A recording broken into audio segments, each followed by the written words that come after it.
বাংলাদেশের রাজধানী ঢাকা শহর থেকে ১৩৭ কিলোমিটার উত্তর পশ্চিমে বংশী নদীর তীরে মধুপুর শহরের অবস্থান।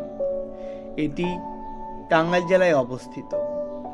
এর আয়তন ২৪,৭৭০ বর্গ কিলোমিটার। এখানে প্রায় ১,০০,০০০ মানুষের জনবসতি গড়ে উঠেছে। এই অঞ্চলের অন্যতম অর্থকরী ফসল আনারস, যে কারণে আনারসের রাজধানী বলা হয় এই মধুপুর অঞ্চলকে। এই অঞ্চলে শ্রমিকদের মধ্যে নারীদের সংখ্যা তুলনামূলক বেশি। দৈনিক ৪০০ টাকা বেতনে তারা সারা বছর কাজ করেন। প্রতিনিয়তই তাদের কাজ এখানে রয়েছে। কখনো সার দেওয়া, কখনো পানি দেওয়া, চারা রোপণ করা, কখনো ফল উত্তোলন করা।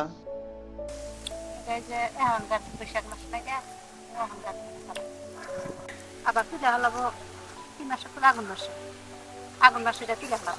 এটা সার নিরানি দিব নিজে হেঁটে কত সার আগার মাস মাঝখানে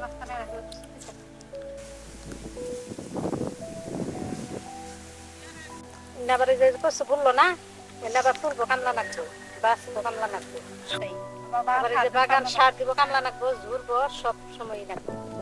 আবার এর মধ্যে মেডিসিন করবো কামলা নাকবো, ভাঙবো হেরাম নাকবো।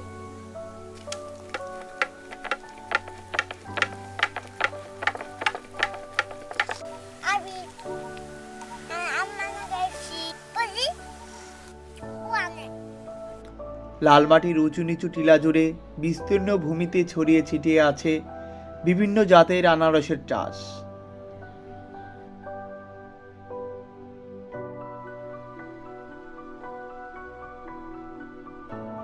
রোপণের দিন হতে 18 মাস পর্যন্ত কৃষকের অপেক্ষার পর ফল পরিপক্ক হয়।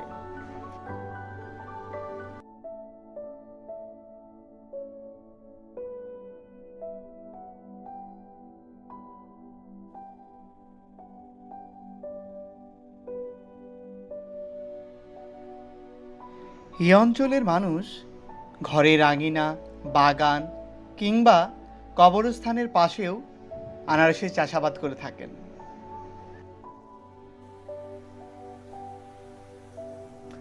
যাতায়াতের জন্য তাদের অন্যতম যানবাহন সাইকেল, অটো, পিকআপ।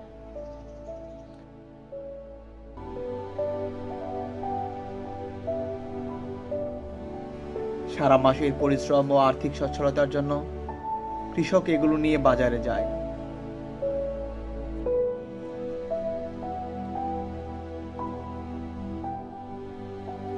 স্থানীয় বাজারে থেকে পাইকার আনারস কিনে সারা দেশে সাপ্লাই দেন।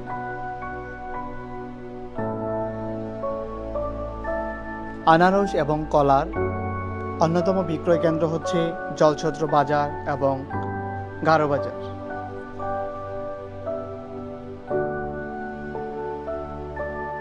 আনারস ছাড়াও এই অঞ্চলে প্রচুর পরিমাণে কলার চাষ হয়।